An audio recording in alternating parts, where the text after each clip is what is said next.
Am I enjoying Teenage Mutant Ninja Turtles? Teenage Mutant Ninja Turtles? Teenage Mutant Ninja Turtles?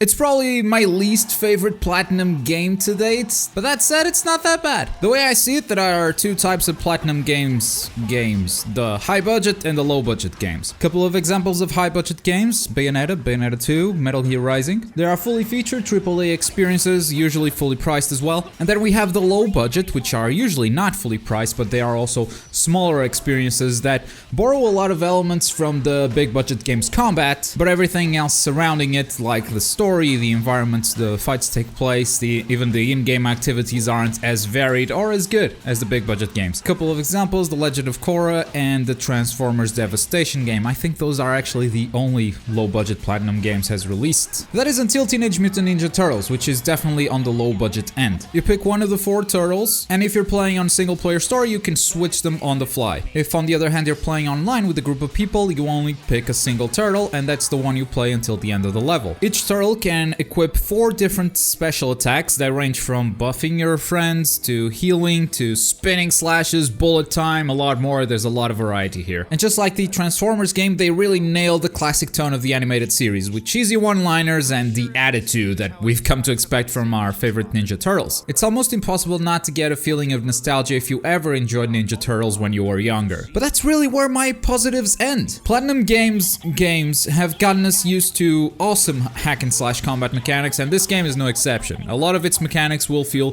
very familiar if you've played any of their previous titles, but having 4 protagonists on screen and an online component changed things for the worst. First of all, a very basic feature: locking onto a target. Once you lock on, I couldn't switch targets. I had to unlock and unlock again if I wanted to switch to a different enemy, which is a very basic thing that I didn't expect platinum games to get wrong. When you're locked on, the right stick only does camera work, which isn't that great, to be honest, and there's a lot happening on the screen for me to even worry about controlling the camera. In fact, there's just too much happening on the screen, and that's really another problem. There's usually a lot going on in these games, but I'm usually able to make out what is happening. With 4 protagonists, 4 players doing slashing animations and special effects at all times, that was just too much to keep up. About 90% of the times that I died, I had no idea why. Did I get hit by a projectile? Was there an enemy still alive in the middle of that mess? I don't know, I couldn't see, and I died, and it's really frustrating dying and not knowing why. And the 4-player thing also affected enemy design in the levels. Enemies have a ton of health because they're tailored for 4 players, which could be fine if they're actually players, but here's how many multiplayer lobbies I found.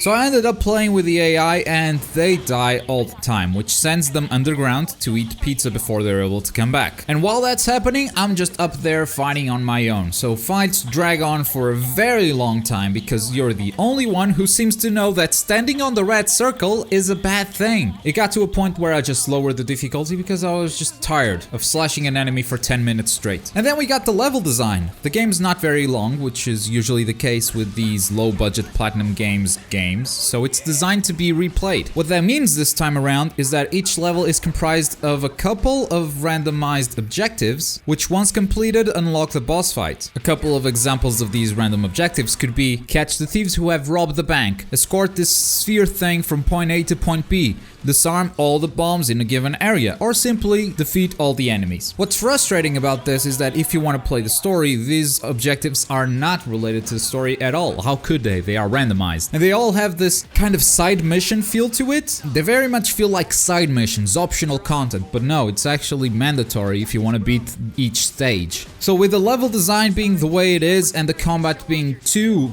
goddamn chaotic, that made me not enjoy this game as much as The Legend of Korra or even Transformers Devastation. The game costs 40 bucks, 30 euros, and the only way I can see myself enjoying this is with a group of people that I know on voice comms. Not that this game requires a lot of team coordination or anything, but it's the only way I see myself being entertained by this video game. Get it if you think it's worth your money, but personally I wouldn't necessarily recommend it. But let's talk Ninja Turtles in the comments. Have you played Mutants in Manhattan yet? Or were you thinking of picking it up? Let us know your thoughts in the comments below. While you're down there, click the like button if you enjoyed the video and subscribe for more gaming goodness. I've been Globku. Thank you for watching. Boy.